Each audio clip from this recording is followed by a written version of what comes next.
It's time to do a little bit of house cleaning.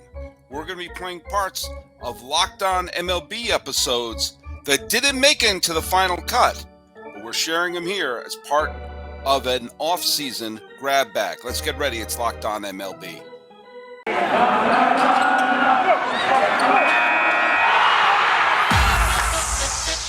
You are Locked On MLB, your daily MLB podcast, part of the Locked On Podcast Network, your team every day. Hello, baseball fans. Welcome to Locked On MLB, part of the Locked On Podcast Network, where it's your team every day.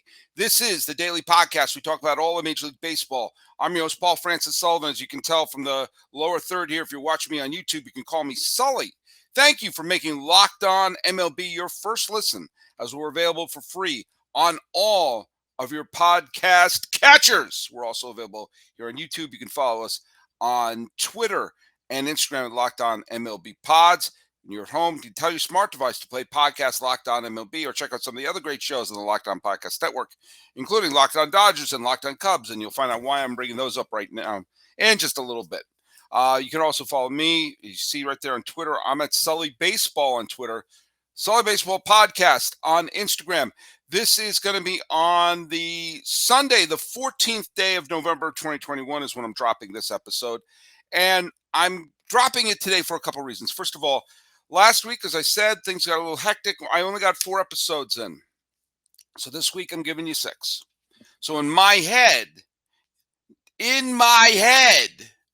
this episode is the last episode of last week instead of the first episode of this week.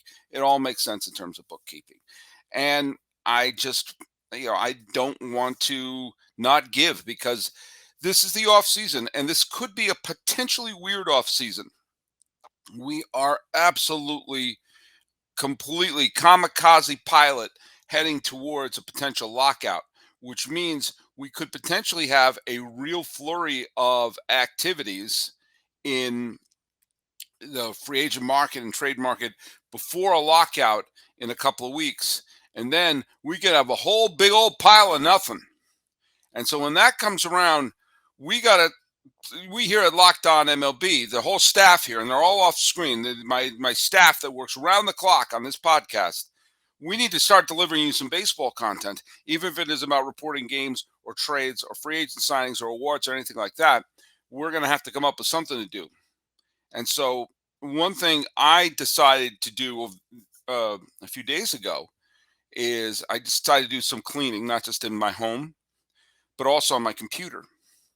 That there's a lot of files on there. Sometimes you got to clear out stuff. Why do I have all these? And especially with a lot of the video projects that I've done and podcasts I've done, there's all sorts of stuff that said, like, I don't need this. I need to keep this on my hard drive. I need to keep this on the cloud.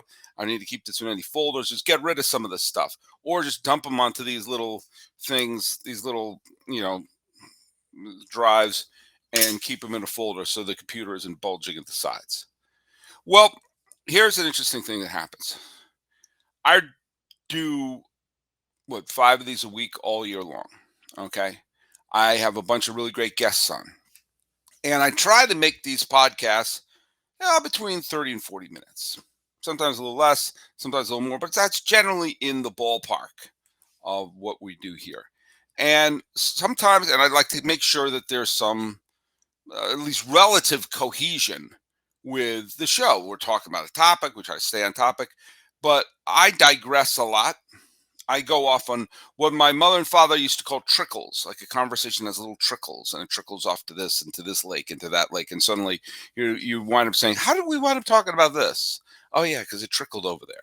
Well, a lot of my conversations have those kind of trickles, those digressions, those sidebars, and I wind up cutting them out because they don't fit the flow of the show, so we're trying to sell some Built Bars. And I sometimes, when it's something that is kind of interesting, or at least a part of a conversation I like, it just didn't fit in the show, I throw it in the folder. Keep this for a rainy day. And as I'm cleaning out my hard drive, I found there was a bunch of these. Enough to put together an episode. So this is like, it's not a clip show. It's not a greatest hits show. This is all new stuff. This is not aired, but they're from interviews that I've done with guests in the past these are some of the digressions. And sometimes you'll hear, sometimes the digressions, I talk a lot. And when I'm going through, I'm like, oh, for Christ's sake, Sullivan. I talk to myself in the third person. I'm very Ricky Henderson that way. I say, oh, you're just blabbing here. You're not letting the guests talk. And sometimes I'll take that little section out and put it aside. But sometimes I was kind of saying something interesting. Put that in the folder. So I owe you all another episode, and I easily have enough for 2, maybe 3 episodes with some of these clips, some of these greatest hit clips.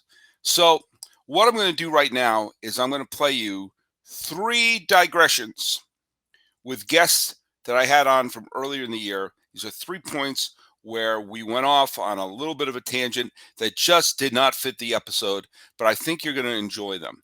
So the first is from the great podcaster Emily Nyman. And Emily Nyman, who is a rabid New York Yankee fan, was on the podcast. So we were talking this, I think we were talking about blown saves, or we were talking about all sorts of craziness. She's the host of the Breaking Balls podcast. And we were talking about the state of the Yankees at the time. And she's also a very big defender of Alex Rodriguez. She's a big A-Rod fan. All Yankee fans aren't big A-Rod fans, but what do I know? And at one point we were talking a little bit about Alex Rodriguez. And along the way, we got off on a little bit of a sidebar about how his legacy in New York could have been different. So here's a little bit of me talking with Emily Nyman, the host of the Breaking Balls podcast, about Alex Rodriguez and his legacy in New York. But you look at the team, they went through a period of time where the core was phased out. I don't know that Jeter retired was a very low key retirement. Not a lot of press. A lot of people noticed that Derek Jeter retired, and there wasn't a lot of celebration for it. But like when they phased him out, and they phased out A-Rod, phased out is a nice word. Oh, I know. I was trying to be civil there. Greatest third baseman in Yankee history, and arguably the greatest shortstop in Yankee history. And I love what it said. Do you think Jeter's the greatest shortstop of all time? He wasn't even the best shortstop on the infield. But that's neither here nor there. I know you are an A-Rod defender, and I am someone who thinks that A-Rod has gotten the short end of the stick. He should be a beloved New York Yankee, and the fact that he's not, I think, is surreal. I digress. I completely digress. By the way, I'll digress to this point. If Mo, I know, and my Yankee fans always know that I have a psychological tick that I can't not bring up 2004. If Mo got that final 3 outs in Game 4 and they swept, A-Rod they don't have Division Series MVPs. He would have been the Division Series MVP against Minnesota. Matsui would have been the MVP of the ALCS because he batted like 9,000.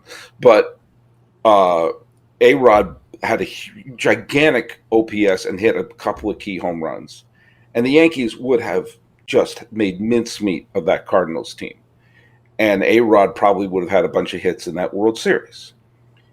If they won the World Series his first year in New York, he would have been Reggie Jackson. He would have been the way Reggie was controversial when he came over, but he walked the walk and he talked the talk. It's the fact that, and up until Game 4, he was having a great ALCS. It just so happened the last few days he flopped, and the only image anyone remembers him is slapping the ball out of Arroyo's glove. If he had won the World Series that first year, the way CC Sabathia did. CC Sabathia came in, was the ALCS MVP, won huge games for him, and immediately walked the walk. And there isn't a Yankee fan in the world who has a bad thing to say about CC Sabathia, nor should they. And if A-Rod had won that first year, and it's Mo's fault because Mariano Rivera is a choker. If they had, isolate that. If that had happened, A-Rod would be a beloved Yankee to this day. Yeah, I mean, you're not wrong. And even when all the steroid and all that stuff came out, there would have been way more people than just me defending him. Oh, yeah. Well, they look. Andy Pettit walks on water. Clemens, You know, Giambi. yeah, Giambi is now this. He got a lot of guff at first, but now he's looked on like Mongo in Blazing Saddles. He's this big, lovable lug. Like, oh, it's Jason. Come here. You're adorable, aren't you? All right, that is our digression for the day. That is, ladies and gentlemen, the digression for the day. There you go. That was Emily Nyman. Follow her podcast, Breaking Balls Podcast. And while you're doing that, grab yourself a Built Bar. You know, part of what we're doing here is I'm getting ready for some of the holidays. And the next big one coming up is Thanksgiving. I love Thanksgiving. Got all the great food and treats and plenty of them. But if you want a yummy dessert that isn't full of calories and sugar, it's time for a new Thanksgiving tradition, and that is the Built Bar. Feast on something delicious and feel good about it. Slice of pie is upwards of 300 calories. That's on the low end. Most Built Bars are only 130 calories, have 4 grams of sugar with plenty of protein. Replace the coconut cream pie with a coconut Built Bar, or go for a raspberry Built Bar, my personal favorites, instead of the raspberry pie. Lots of good flavors to replace any pie. Low calorie, low carb, low fat, high protein, covered in 100% real chocolate. Built Bar is a great option when you're hungry. If Thanksgiving isn't soon enough, go for a Built Bar, maybe 2. Look it, share some at your family gatherings. It'll make things less awkward. Don't bring up politics. Bring up Built Bars, okay? New surprises all months. Limited time flavors are arriving at Built.com regularly. Check the site often. There's nothing quite like a Built Bar Black Friday. Mark your calendar. Black Friday will be a huge event with all sorts of surprises. Go to Built.com, use promo code LOCK15. You get 15% off your order. Use promo code LOCK15 for 15% off at Built.com and get them Built Bars. All right, we're continuing our Sunday grab bag here as we're basically clearing out the old hard drive. Jeff Snider of Locked On Dodgers, we appeared on several episodes over the year, and at one point we got off on a completely wild tangent that started when we were talking about Albert Pujols, who was recently acquired by the Los Angeles Dodgers at that point. We were talking a little bit about his legacy.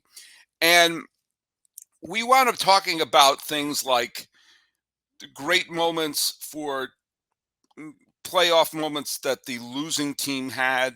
And he started asking me about why Red Sox fans obsess over 1986 to this day. It was all sorts of stuff that had nothing to do with the podcast. And we went off on we kept going. And while it didn't fit, I think it's a fun conversation and may spark a future podcast. As you listen to it, you can see why. Here's a little bit of Jeff Snider from Locked On Dodgers digressing with your pal Sully. Yeah. Well, look at, I mean, it's a shame that Brad Lidge's career is over because he could be called to come in to pinch in against Lidge. By the way, that home run he hit against Lidge in the 2005 National League Championship Series, there's something so surreal about that moment because that's probably Pujols' signature moment in his career. And it's in many ways the main thing people remember about that postseason. Not so much the White Sox winning the World Series, although even though it was a sweep, 3 of the 4 games were nail biters. It's just the White Sox happened to win them all. So it doesn't have the reputation to be a great series because it was a 4-game sweep. The thing that's incredible about the legacy of that home run that he hit against Lidge was the Cardinals didn't win that series. No. Yeah, the Astros did. And the Cardinals didn't, and it wasn't even a 7-game series. They lost it in 6. Yeah. And nobody remembers that it's treated like, Lidge was on the verge of clinching the pennant and Pujols destroyed him. Okay, but the Astros won the next game. Yeah, it's the Carlton Fisk home run all over again. Fisk hit his home run. It's one of the most famous home runs in baseball. Fisk waving it fair. Yeah. Oh yeah, and by the way, the Red Sox lost the ALCS the next day. Isn't that unbelievable that's the thing we remember the most about, or that's at least covered the most in terms of the Josh of that. Hamilton home run derby that was won by Justin Morneau. One of these days, I got to put together a list of the great postseason moments by the teams that lost. Andy Chavez. Andy Chavez's catch is a great one. The Rajai Davis home run Yep. in the World Series is a great one. Max Muncy's walk-off home run in the 18th inning. Yeah, everyone remembers that. I mean, there's the Fisk, obviously, the Fisk and Carbo home runs in 75. I mean, I think some of the more interesting ones are the ones that we remember that highlight in a game where that team lost that game. Davis, that home run by Rajai Davis is one of the most dramatic, mind-boggling home runs I've ever seen in my life, but Cleveland lost the game. Billy Hatcher hit a home run in the 86 NLCS against the Mets with the Astros 3 outs away from elimination that tied the game and sent the game into the 14th or 15th inning. I don't remember exactly which one. Well, I got to come up with a list of those because there are moments like that of we remember this highlight of Andy Chavez is a great one. I would not have thought of one. That's a really great one that we remember the highlight, but the team lost that game. Yeah, it's funny to me. You've mentioned Calvin Schiraldi now. You mentioned Steve Carlton on the Giants, and you've mentioned Billy Hatcher. What is it about 1986 and Red Sox fans, man? It was. Well, I mean, Carlton had nothing to do, but it was. I was 14 years old in '86. It was for people my age. Remember, that was the first time I ever saw my team in the postseason, ever. I was too young to remember '75. And so for a lot of people, that was their first. And the Red Sox didn't see a playoff game from 79 to 85, or from 76 to 85. And I was too young to remember 78. But this, for a lot of people in my generation, that was our first postseason. And to have it be such a gut punch. I mean, if my first postseason was like them getting swept by the A's in 88 or 90, that would have been bad. But to be taken to the precipice and then have one of the ultimate gut punches in history was, and I'll tell you what it was for me. What it was for me was I was already a big baseball historian at that point, reading books about baseball past, and I had read a bunch of books about the Red Sox failings over the years, but that was the time that I experienced it. It was kind of like that scene in Good Will Hunting when Robin Williams was saying, if you would talk to me about love, you would recite a sonnet, but you wouldn't know what it was really like to be in love. And it was kind of like, oh, this is what it feels like. And it just hung over the team and hung over the city until 04. And it became the defining moment of a region. And the fact that it was done against New York, the fact that a mythology was brought up out of the curse really started taking off after that. And really sadly, Buckner got way too much blame. As I always love to point out, Bob Stanley had already blown the lead. Yeah, exactly. And just the other day, I was talking to someone who was a Met fan who brought up Buckner. And I pointed out that the game was tied. It's like, oh, yeah, that's right. But it just became, they were one strike away and this happened. And they show the Buckner error. It's like, no, that's factually incorrect. But it sort of hung over everything until what happened in 04. So we can't shut up about 86 or 04.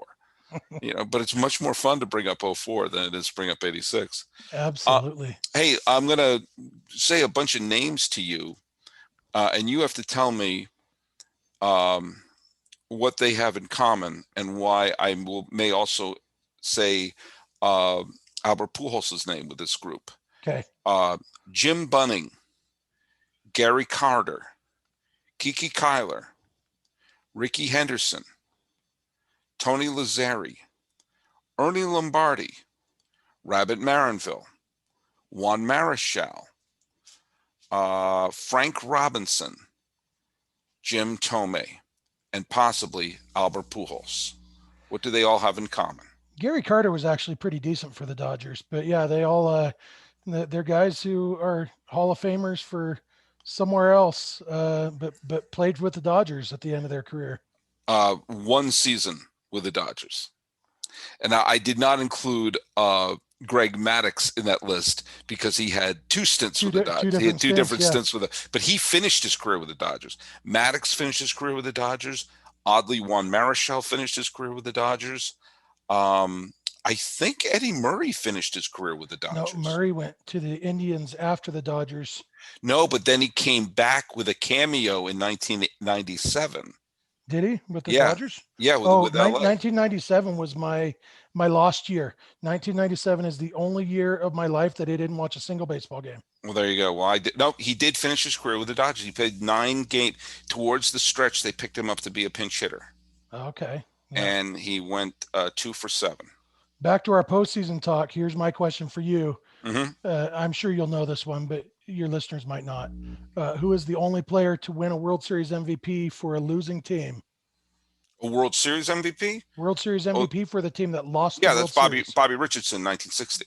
Yeah. Now, the Yankees dominated that series, other than every way. the 4 games they lost. The here's in the 80s, 3 league championship series MVPs went to players on the losing team. It happened 3 times in the LCS in the 80s. Can you name any of them? Interesting.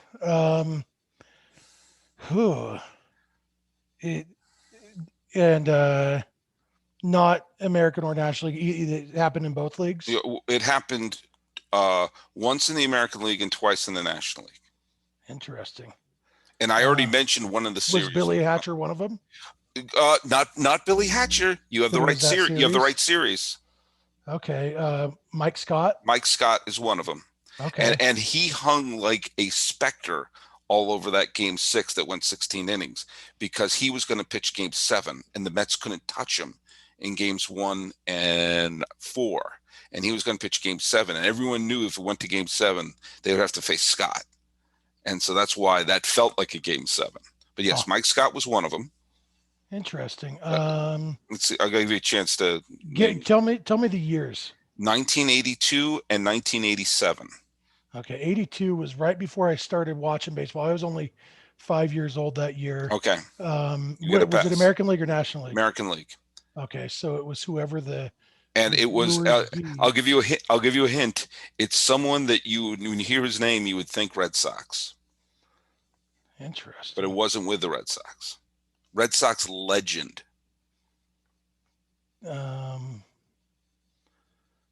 Yastrzemski always played with the Red Sox. I don't know. Fred Lynn. Oh, see, I think of Fred Lynn as an angel because I grew up in Boston when he was beloved Red Sox. So still seeing him as an angel is surreal. Okay, if you get this last one on your first guess, I will Venmo you $100,000. Okay, so it was 87. Mm-hmm. I probably should have told you that. And I'm trying to think who was in. Did you tell me what league it was? Or no, I did not, and I won't tell you because I got $100,000 on the line. I want you do. I want to get my kids. I want my kids to go to UCLA.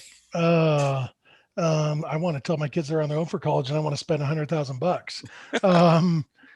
I can't even remember who the Cardinals played and who the Twins played in the. I'm gonna go with Kevin Mitchell. Ooh, you had the right team. You Matt had Williams. No, done. You've done. That was your guess. Jeffrey Hackman Leonard. Jeffrey. Don't call me Jeff Leonard. Mm-hmm.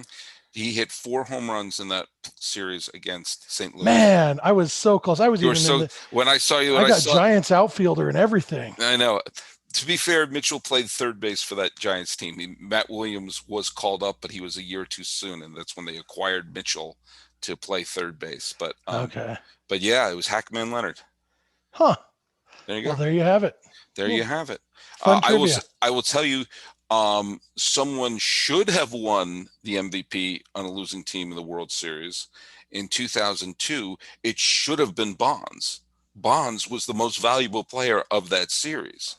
And who won it? Eckstein? No, they went to Glaus. No, Troy Glaus. Yeah. Well, I'm gonna go to baseballreference.com, the single greatest website in the history of the planet Earth, and I'm gonna bring up something here. Okay, Bonds batted. Do you like batting average? He batted .471.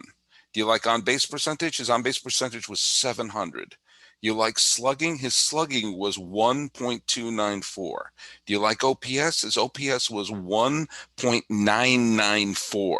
Do you like home runs? He hit 4 of them in the 7-game series, including one that hasn't landed yet. Now, and that is not to belittle Troy Glaus, who, again, he had an OPS of 1.313. He hit 3 home runs, drove in 8 runs, including the go-ahead double in Game 6. But come on. Come on. The man's on-base percentage was 700. Yeah, I wouldn't be surprised if we never see another MVP on a losing team, just because the expectation is at this point that it's going to come from a winning team. So series, I mean. I almost always think it should come from a player on the winning team. That's just my, I think Danny Cox should have won the MVP over Jeffrey Leonard, because as great as Jeffrey Leonard was, the Cardinals won it. Who on the Cardinals helped them win it? That being said, there are always exceptions to the rule. And Richardson and Bonds, I think Bonds was like, he changed the tenure of the whole series. Make sure to subscribe to Locked On Dodgers. Follow Jeff at Snydog on the Twitter.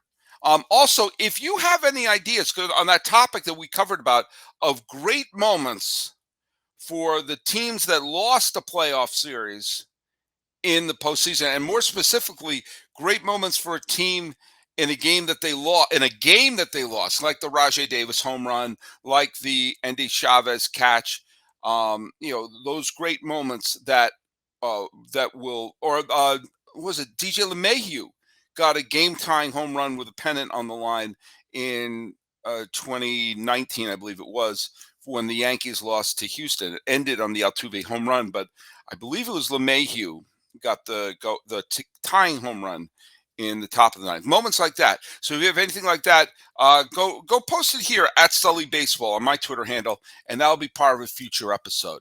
And so that should be a lot of fun. That's a surefire bet that will be a good podcast coming up. And you know what? If you're going to make any bets, go to BetOnline. They're back and better than ever. A new web interface for the start of the basketball season, and more props, odds, and lines than ever before. BetOnline remains your number one spot for the basketball season, for football action all year long. Head to the new updated desktop or mobile website and sign up today and receive your 50% welcome bonus on your first deposit. Use promo code LOCKEDON to receive your bonus. From basketball, football, baseball, hockey, boxing, UFC, right to your favorite Las Vegas casino games. Don't wait to take advantage of the amazing offers available for the 2021 season. BetOnline is the fastest and easiest way to bet on all your favorite sports. BetOnline is where the game starts. Okay, the last piece of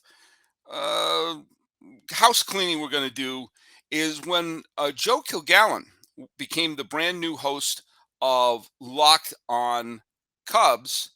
He was a guest on the show, and we started talking about his Cubs fandom. And again, this was an example of me talking too much in an interview. Joe was a very fun guest, and he did a really great job with Locked On Cubs this year, much better than the Cubs did. But at one point, we went on a tangent that was based on the fact that he brought up that his guy, his player growing up, was Andre Dawson. And it's tough to argue with Andre Dawson being your guy. But I decided that a section of the show where I talked a little too much was a bit much for everyone to handle. So I cut that out. But alas, we put it back in to this show. So this is Joe Kilgallon of Locked On Cubs. It's denying them a memory. So, I remember going to Wrigley Field the first time, but Andre Dawson was my absolute hero growing up. I was a huge fan of Andre Dawson. I remember going to a game, I want to say right around 7 years old, and the Cubs were down by like 2, and he hit a 3-run homer in the bottom of the 8th. So then the closer came in and almost blew the game, but luckily they held on. But I just remember loving Andre Dawson, this kind of cool tomahawk swing. His nickname was the Hawk. He was just this real quiet guy, but just great. had Great. and post fear. Yeah, and he was a 5-tool guy before his knees got screwed up. Yeah, I mean, that's why that must have been, if you were born 84, then that must have been 89 when the Cubs won the division as well. Yep. At that point, my family had moved from Massachusetts to outside of San Francisco. So I went to one of the Cubs Giants playoff games in 1989, which sadly was not a highlight of Andre Dawson because he was not at full strength. And they had to wind up using more of Dwight Smith than Andre Dawson. But for those of you who don't remember, I'm young enough to remember when Dawson was in Montreal, and he was an incredible player, just immensely talented, but he was playing on the horrific turf that was from Stade Olympique. And after the 86 season, baseball was in the middle of the worst kept secret in the world, which was collusion. The owners colluded, and the owners never got enough grief for that, in my opinion. That there were entire years where tremendous players, including Tim Raines in his prime, were left unsigned because they wanted to drive down the free agent prices. And that's one of the main reasons why the players did not trust the owners when they said, hey, we're losing money, we need a salary cap. Open your books, colluders. And Yes. why I always sided with the players on any of those riffs. The reason I'm bringing up Andre Dawson is nobody was signing players. Andre Dawson wanted to play on a team that had natural turf. And he felt the Cubs, with the natural turf and also the much more generous dimensions than what they had in Montreal, was the perfect fit for them. And he basically arrived at spring training camp. I don't remember if they were still in Cocoa Beach then, or if they had already moved to Arizona at that point. But he showed up to spring training not as a member of the Cubs, and had a blank contract and said, fill in the number. I'm here. Just fill in the number. And they got him. I mean, at that point, he was a superstar, which at that point would have been worth $1 or $2 or maybe $3 million. And they signed him for $500,000. You are correct. Yep. And he went on, and I'm doing this from memory, and he went on to hit 47 home runs and win the National League Most Valuable Player and become instantly a beloved fan favorite, an all-time fan favorite. In 49. I have to correct you. 49. Oh, is it 49? Okay.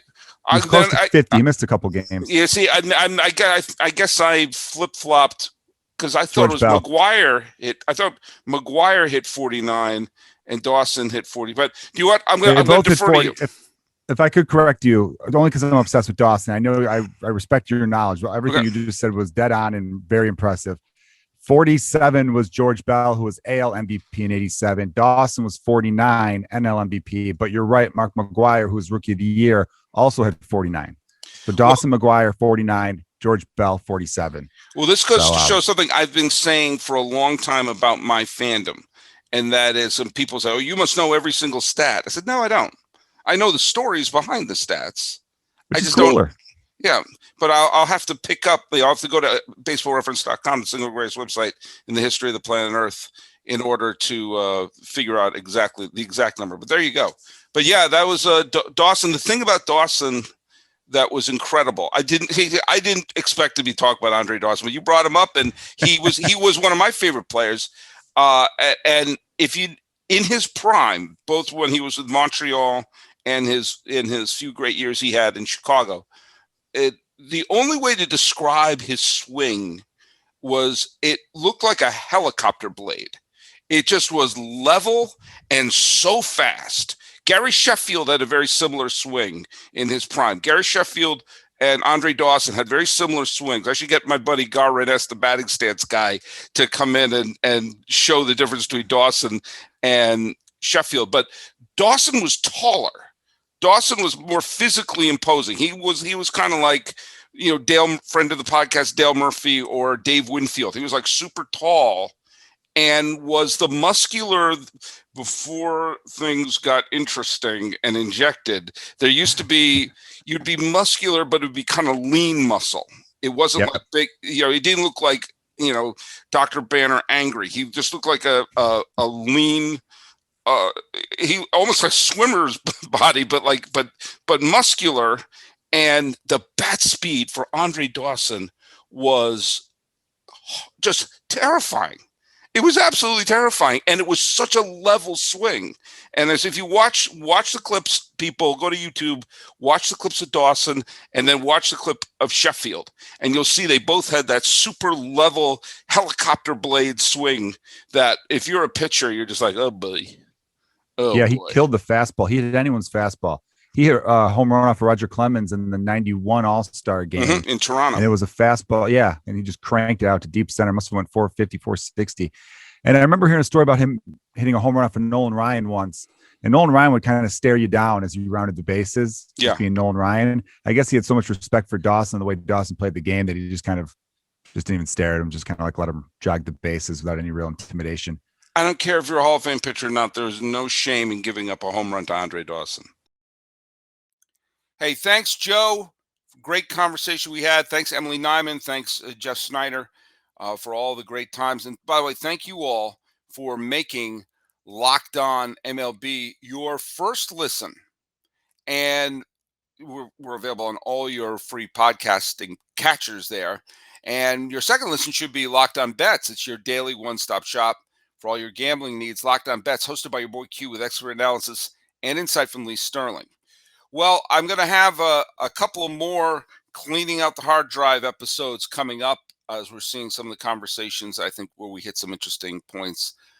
There's a few more of them that I have that I may drop this week, or I may drop Thanksgiving week, because I may want to take a day or two and spend with my family, or maybe I'm going to desperately run to do a new podcast while I'm digesting my turkey.